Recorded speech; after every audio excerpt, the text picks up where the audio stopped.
ಒಂದು ಸುಂದರವಾದ ಹಳ್ಳಿಯಿತ್ತು. ಆ ಹಳ್ಳಿಯಲ್ಲಿ ರಾಮು, ರಘು ಮತ್ತು ರವಿ ಎಂಬ 3 ಪ್ರಾಣ ಸ್ನೇಹಿತರು ವಾಸಿಸುತ್ತಿದ್ದರು. ಅವರು ಒಬ್ಬರನ್ನೊಬ್ಬರು ಬಿಟ್ಟರೆ ಬದುಕೇ ಇಲ್ಲ ಎನ್ನುವಷ್ಟು ಹತ್ತಿರವಾಗಿದ್ದರು. ಸುಖವಾಗಲಿ ಕಷ್ಟವಾಗಲಿ ಎಲ್ಲಾ ಸಂದರ್ಭಗಳಲ್ಲೂ ಅವರು ಒಟ್ಟಾಗಿ ಇದ್ದರು. ಒಂದು ದಿನ ಆ ಹಳ್ಳಿಯಲ್ಲಿ ಭೀಕರ ಬರಗಾಲ ಆರಂಭವಾಯಿತು. ಮಳೆ ಬರದೆ ದಿನದಿಂದ ದಿನಕ್ಕೆ ಪರಿಸ್ಥಿತಿ ಇನ್ನಷ್ಟು ಕಠಿಣವಾಗುತ್ತಾ ಹೋಯಿತು. ಹೊಲಗಳು ಒಣಗಿದವು, ಕುಡಿಯಲು ನೀರು ಕೂಡ ಕಷ್ಟವಾಗತೊಡಗಿತು. ಇನ್ನೆಷ್ಟು ದಿನ ಇಂತೆಯೇ ತಾಳಬೇಕು? ಇಲ್ಲಿ ಉಳಿದರೆ ಬದುಕೋದೇ ಕಷ್ಟ. ನಾವು ಪಕ್ಕದ ಊರಿಗೆ ಹೋಗಿಬಿಡೋಣ. ಇನ್ನೂ ಸ್ವಲ್ಪ ದಿನ ತಾಳು ರಾಮು. ದೇವರು ಕರುಣಿಸಿದರೆ ಮಳೆ ಬರಬಹುದು. ಈಗಲೇ ಊರು ಬಿಡೋದು ಯಾಕೆ?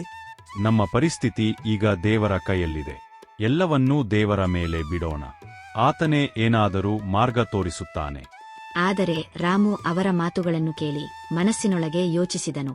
ಅವರು ಹೀಗೆ ಕಾಯುತ್ತಾ ಇದ್ದರೆ ನಾವು ಹಸಿವಿನಿಂದಲೇ ಸಾಯಬೇಕು. ನನಗೆ ಇದನ್ನು ತಾಳಲು ಆಗುತ್ತಿಲ್ಲ.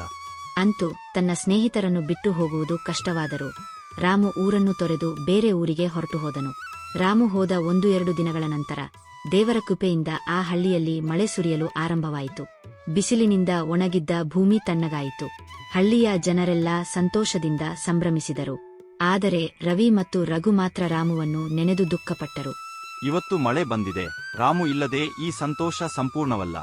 ಹೌದು, ಅವನು ಇಲ್ಲದೆ ನಮ್ಗೆ ಸಂತೋಷ ಪೂರ್ಣವಾಗುವುದಿಲ್ಲ. ಅತ್ತ ದೂರದ ಊರಿನಲ್ಲಿ ಇದ್ದ ರಾಮುವಿಗೂ ತನ್ನ ಸ್ನೇಹಿತರ ನೆನಪು ಕಾಡತೊಡಗಿತು. ನಾನು ಸುಖವಾಗಿ ಇದ್ದರೂ ರವಿ ಮತ್ತು ರಘು ಇಲ್ಲದೆ ಮನಸ್ಸಿಗೆ ಶಾಂತಿಯಿಲ್ಲ. ಸ್ನೇಹಿತರಿಲ್ಲದೆ ನನಗೆ ಏನೂ ಬೇಡ. ತಕ್ಷಣವೇ ರಾಮು ತನ್ನ ಊರಿಗೆ ಹಿಂದಿರುಗಿದನು. ದೂರದಿಂದ ಬರುತ್ತಿದ್ದ ರಾಮುವನ್ನು ಕಂಡ ರಘು ಮತ್ತು ರವಿ ಖುಷಿಯಿಂದ ಅವನ ಕಡೆಗೆ ಓಡಿದರು. ಬಂದೆನಲ್ಲ, ಇನ್ನೂ ಅಳಬೇಡಿ. ನಿಮ್ಮಿಬ್ಬರನ್ನು ಬಿಟ್ಟು ಇರಲು ನನಗೂ ಸಾಧ್ಯವಾಗಲಿಲ್ಲ. ಇನ್ನು ಮುಂದೆ ನಾನು ನಿಮ್ಮನ್ನು ಬಿಟ್ಟು ಎಲ್ಲಿಗೂ ಹೋಗಲ್ಲ. ನಾವು ಮೂವರು ಒಟ್ಟಿಗಿದ್ದರೆ ಯಾವ ಕಷ್ಟವೂ ನಮಗೆ ದೊಡ್ಡದಿಲ್ಲ.